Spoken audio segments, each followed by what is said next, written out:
I'm just going to go for it here, anytime. So today I'm going to talk about queer cinema from the ground up. What really happens when you try to make a queer documentary. In 1990, the Gay Games are being held here in Vancouver, and I meet the folks at Little Sisters. Jim Diva, Bruce Smythe, co-owners, Janine Fuller, store manager, and Mark McDonald.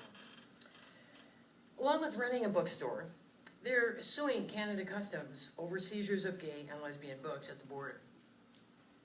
Other stores get their books, no problem, but Little Sisters is targeted by a homophobic government bureaucracy. The shelves are empty. They have to fight back. Now, I wanted to be involved with these issues, but equally important, all these folks become treasured friends. They have guts, they have principles, and despite all the crap that they have to deal with every day, they keep their sense of humor.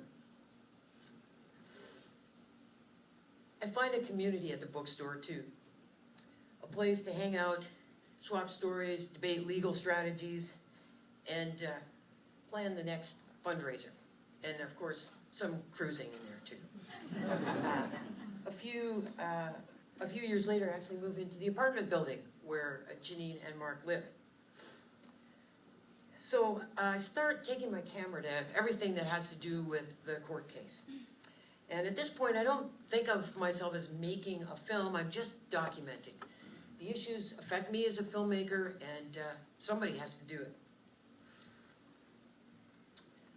So in 1994, the trial goes to BC Supreme Court, and there's a witness list for the bookstore, which includes constitutional lawyers, famous writers and publishers, academics, and an expert in semiotics. Surely the bookstore will win. So I borrow a high-8 camera.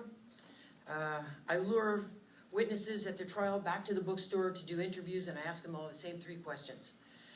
What does this trial mean to you? How did you feel being on the stand giving testimony?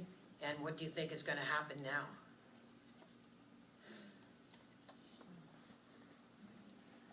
The trial ends and the tapes sit in a drawer for 6 years. Until a friend confronts me and says, "You've got to make something out of those tapes." And I realize it's time. I've got a story to tell, and I need to tell it. But film is expensive, and I need money to continue. Lucky me.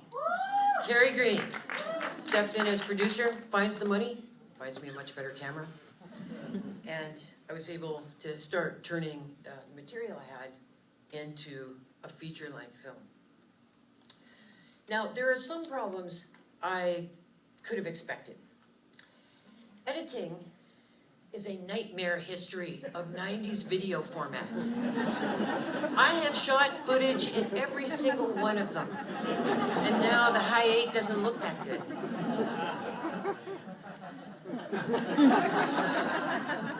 Some problems I didn't expect. The lawyers say, you cannot use the photo of the Mountie being spanked. You would be subject to summary arrest if you use the trademark tunic and hat without permission. Bring it on, I say, visions of the promotional opportunities of coming out of the premiere and being arrested. But no, says Telefilm, our main funder, there will be questions about our continuing to support you if you infringe the Mountie's trademark. So, more problems.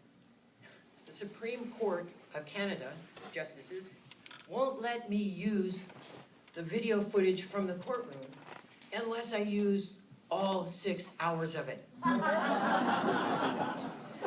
They're concerned that they could be quoted out of context.